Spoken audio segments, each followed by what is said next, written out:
when you have a friend, you do not become so close to them that you share with them information that no one is supposed to be knowing besides you.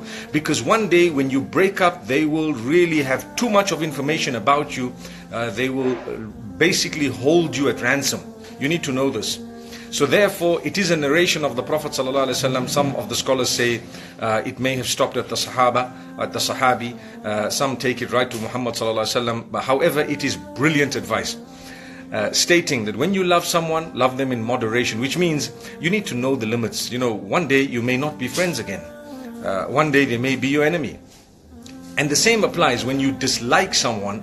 You make sure that you dislike them in moderation. Don't do things that will create such a big embarrassment that the day you become friends, which is very possible for the Almighty, you will be embarrassed about what you did to them, or you will have hurt them a little bit much. So I have a friend, mashallah, very close. They've helped me, maybe, this is just an example. They've helped me financially. They might have helped me get a place in school. They might have helped me during my school days, in my business, with my family. They might have helped me in so many different ways.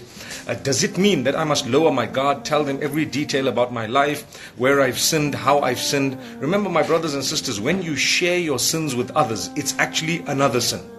When you share your sins with others, it becomes another sin. The reason is, إِنَّ الَّذِينَ يُحِبُّونَ أَن تَشِيعَ الْفَاحِشَةُ فِي الَّذِينَ آمَنُوا لَهُمْ عَذَابٌ أَلِيمٌ فِي الدُّنْيَا وَالْآخِرَةِ. Allah says, those who like to share the stories and tales of immorality with others, they will be served a severe punishment, because you drop the level of morality. Imagine everyone goes and describe how they committed a sin.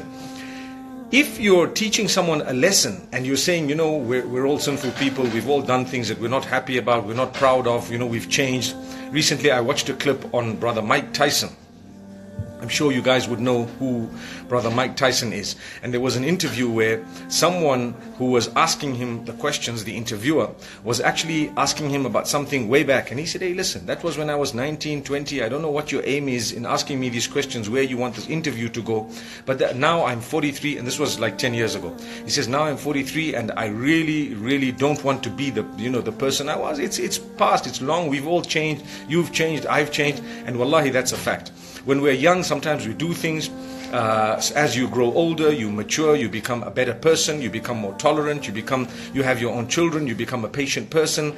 So basically what would happen is we would all change. We all have changed over time. It's not good enough for someone to keep harping about your past, about something you might have done when you were 15, 18, 19, 25, 28, and go all the way back. When your life has changed, you've contributed to humanity, everything has changed.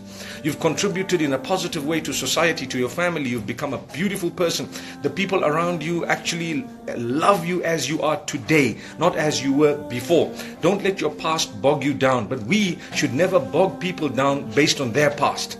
What that means is, don't hold a person's past way back against them.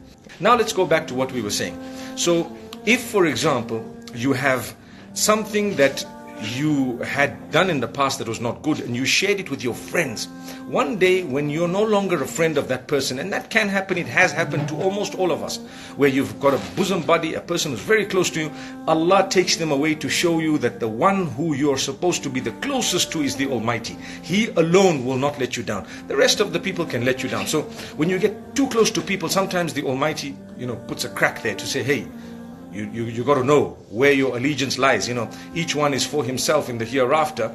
But here, as much as we've given you friendship, you got to know your limits. So if you shared all your sins and everything and every detail of your business and how you operate your business and what you deal in, who your suppliers are, where you work and how you got the job and how much your salary is, and every detail of what your wife does and what your husband does and what your family members do and so on, that will be detrimental for your future, your well-being, the day that you break up with that person.